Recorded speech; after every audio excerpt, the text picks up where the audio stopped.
Hello everyone, नमस्ते and welcome to my channel. तपाईँहरू सबैजनालाई स्वागत छ साथीहरू स्मार्ट इन्फो नेपाल युट्युब च्यानलमा।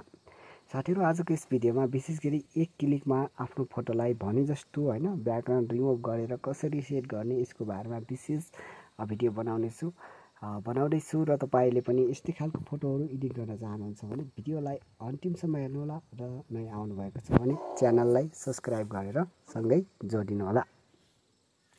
ल साथीहरू भिडियोलाई ढिलाइ नगरी सुरु गरिहालौँ।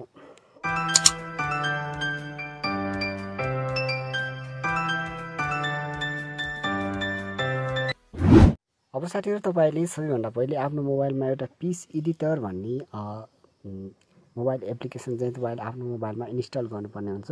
मैले पहिलेदेखि नै इन्स्टल गरिसकेको छु साथीहरू, त्यही भएर म यहाँनिर सिधै ओपन गर्नेछु।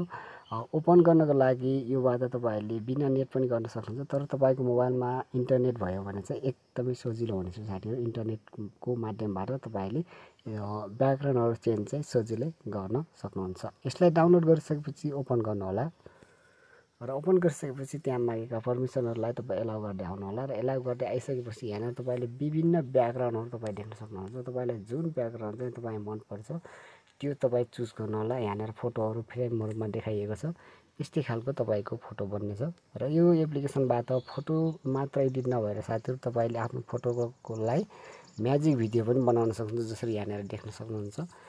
जस्तै तपाईँले जुन ब्याकग्राउन्ड तपाईँलाई मनपर्छ त्यो ब्याकग्राउन्ड यहाँनिर सेलेक्ट गर्नुहोला। जस्तै कि म यहाँनिर यो ब्याकग्राउन्डलाई चुज गर्छु। ब्याकग्राउन्डलाई चुज गरिसकेपछि यहाँनिर डाउनलोडिङ भन्ने छ तपाईँको मोबाइलमा इन्टरनेट भएको खण्डमा, र त्यसपछि तपाईँ सिधै आफ्नो ग्यालेरीमा जानुहुनेछ र यहाँनिर ग्यालेरीमा आइसकेपछि तपाईँलाई जुन फोटो एडिट गर्न मन लाग्छ त्यो फोटो चाहिँ यहाँनिर लगाउनु होला। जस्तै यहाँनिर म कुन फोटो राख्छु भनेपछि मसँग धेरै फोटोहरू त छैन, तर पनि जस्तै सिम्पली कि म यहाँनिर यो फोटोलाई राख्छु।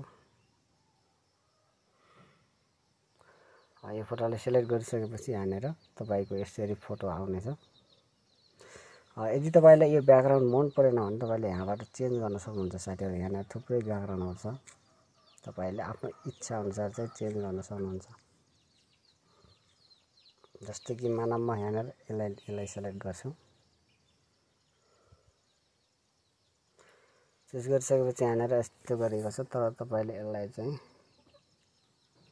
यसरी यहाँनिर एडजस्ट गर्न सक्नुहुन्छ। नभए तपाईँलाई जुन जस्तो ब्याकग्राउन्ड मनपर्छ त्यस्तै ब्याकग्राउन्ड तपाईँले यहाँनिर लगाउन सक्नुहुन्छ साथीहरू सजिलैसँग। यो ब्याकग्राउन्ड कस्तो छ, यो चाहिँ राम्रो छ क्या। अब साथीहरू यति तपाईँलाई जुन ब्याकग्राउन्ड मनपर्छ त्यो सेलेक्ट गरिसकेपछि तपाईँले यहाँनिर सिम्पली चाहिँ यहाँनिर अप्लाई भनेको छ, यसमा एकचोटि क्लिक गरिदिनुहोस्। क्लिक गरिसकेपछि तपाईँको मोबाइलमा यहाँनिर एड आउनेछ, एडलाई बन्द गरिदिनुहोस्। यति गरिसकेपछि तपाईँको भिडियो यहाँनिर पर्फेक्ट टालले सेभ भइसकेको छ। अब तपाईँले यहाँनिर ग्यालेरीमा गएर सजिलैसँग आफ्नो फोटोहरू हेर्न सक्नुहुन्छ भर्खरै गरेको। जस्तै ग्यालेरीमा आएँ म, ग्यालेरीमा आइसकेपछि यहाँनिर यो फोटो भर्खर हामीले बनाएका थियौँ, यहाँनिर यसरी आइसकेको छ साथीहरू। यसरी साथीहरू सजिलै तपाईँले एक क्लिकमा आफ्नो फोटोलाई भने जस्तो बनाउन सक्नुहुन्छ साथीहरू।